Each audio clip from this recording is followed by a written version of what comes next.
Bon, comment on se retrouve encore une fois? Aujourd'hui, on va rester dans le premier arrondissement, on va parler d'un autre quartier.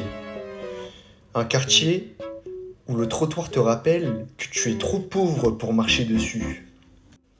C'est un quartier où Thierry Ardisson il habite, c'est le quartier du Palais Royal, là où il y a le Louvre.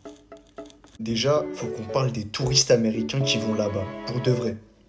Tu sais, c'est le seul quartier où ils se sentent parisiens alors que c'est la première fois qu'ils viennent à Paris et qui payent des croissants et des cafés à 25 balles.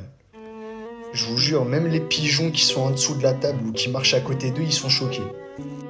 Ils sont tous reconnaissables avec leur casquette I Love Paris achetée 10 € là au bazar du coin. Et aussi quand ils vont là où il y a les colonnes de Buren là, et qui prennent des selfies en mode waouh c'est tellement artistique alors que ce monument là il ressemble juste à un chantier abandonné, c'est juste des pylônes blancs. Ensuite, faut qu'on parle des gens qui habitent là-bas, majoritairement sur la rue de Rivoli. Quand tu marches à côté d'eux, ils te voient comme un vulgaire insecte. Parce que c'est simple, là-bas, si t'as pas les moyens d'acheter un appart à 15 000 € le mètre carré, t'es clairement un intrus. T'es un immigré, pour de vrai. Tu sais, c'est limite si tu t'arrêtes pas devant une boutique de la rue de Rivoli, que tu regardes simplement un article et qui te dévisagent parce qu'ils savent très bien que tu vas rien acheter. Et c'est pas n'importe quelle boutique, hein. C'est des boutiques de luxe où une écharpe, elle coûte plus cher que ta voiture. Et pour vous dire, les gérants de ces boutiques-là, ils sont tellement arrogants, derrière la vitre, il n'y a pas une paire de chaussures.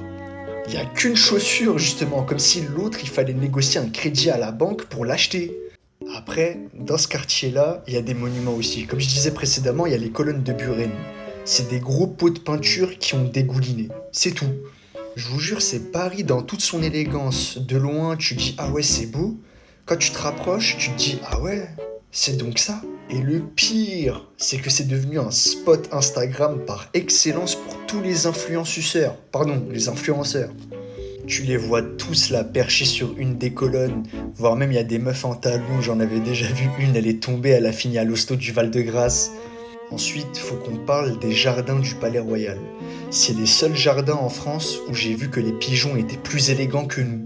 Et c'est là-bas que tu reconnais les vieux et les vieilles habitants du quartier, là, posés sur un banc, l'air arrogant, en train de juger tout le monde par rapport à leurs revenus, pour de vrai. Je vous jure, en passant là-bas, c'est limite s'il n'y a pas eu une mamie bourgeoise qui m'a regardé comme si j'étais sous OQTF, pour de vrai. C'est comme si j'avais pas de papier. Et dans ces jardins-là, comme si ça suffisait pas, t'as des joggers, mais là-bas, courir, c'est comme faire un acte politique.